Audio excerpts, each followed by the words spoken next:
teman-teman, perkenalkan nama saya Raden Alivia dari Prodi Ilmu Komunikasi, Universitas Indonesia Membangun Bandung.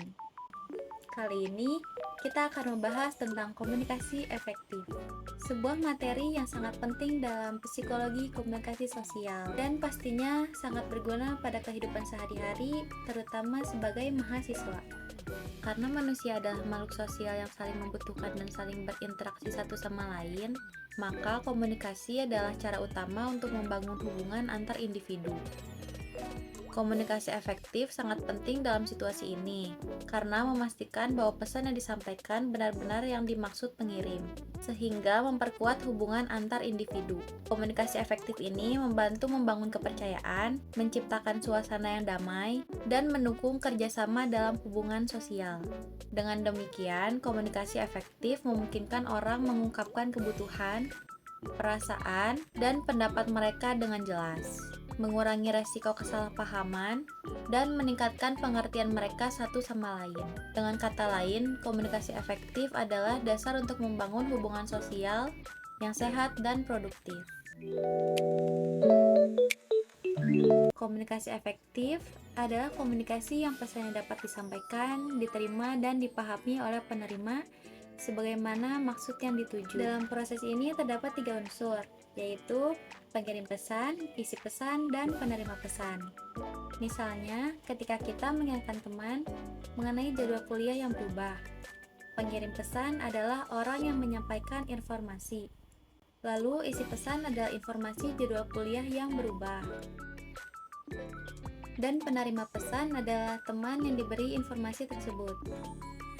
Saat komunikasi dilakukan secara tatap muka, ada beberapa bagian yang harus kita perhatikan, mulai dari siapa yang menerima pesan tersebut, yang disampaikan, strategi atau cara penyampaian, dampak yang dihasilkan, serta umpan balik yang kita terima.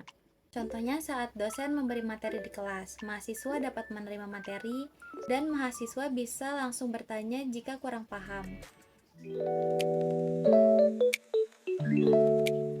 Tentu dalam komunikasi terdapat hambatan yang membuat pesan tidak bisa diterima atau disalahartikan. Hambatan ini bisa berupa hambatan fisik, misalnya suara bising di kelas. Lalu hambatan alat atau mekanik. Contohnya mikrofon yang rusak saat presentasi. Lalu ada hambatan sistematik, yaitu kata-kata yang sulit dipahami atau bermakna ganda. Misalnya kata bisa yang memiliki arti berbeda dalam setiap daerah. Selanjutnya ada hambatan minat dan inspirasi, di mana penerima pesan tidak bisa fokus mendengarkan. Yang terakhir ada hambatan prasangka. Seperti misalnya kita sudah berprasangka negatif hingga pesan yang disampaikan tidak dianggap serius. Menurut Center dan Bloom, dalam The Seven Communication, ada 7 faktor penting agar komunikasi bisa lebih efektif. Yang pertama ada kredibilitas. Pengirim harus dapat dipercaya. Yang kedua ada konteks, situasi dan lingkungan yang tepat saat berkomunikasi. Yang ketiga ada konten, isi pesan harus tepat dan relevan. Yang keempat kejelasan, pesan harus disampaikan secara jelas tanpa bertele-tele. Yang kelima konsistensi, pesan tidak berubah-ubah saat disampaikan. Yang keenam saluran komunikasi, pilih media yang sesuai, contohnya tatap muka atau daring.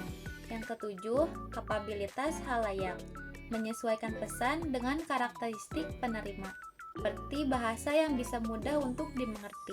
Agar pesan sampai dengan efektif dan mudah diingat, pesan harus mengandung 3 bagian utama, yaitu makna tujuan pesan, gambaran atau ilustrasi yang jelas, dan struktur pesan agar mudah dipahami. Misalnya saat menjalankan kerja kelompok, penyampaian tugas harus jelas dan menggunakan bahasa yang mudah dipahami, lengkap dengan contoh dan waktu yang jelas. Dengan begitu, seluruh anggota kelompok dapat mudah memahami perannya dan tugas dapat selesai tanpa banyak pertanyaan lanjutan. Komunikasi efektif sangat penting untuk mahasiswa. Penyampaian informasi, ide, dan perintah dapat mudah dipahami, dapat diterima sesuai tujuan, dan menciptakan interaksi yang lancar. Dengan mengenal hambatan komunikasi dan faktor pendukungnya, serta menerapkan penyampaian pesan yang tepat, komunikasi bisa berjalan dengan optimal.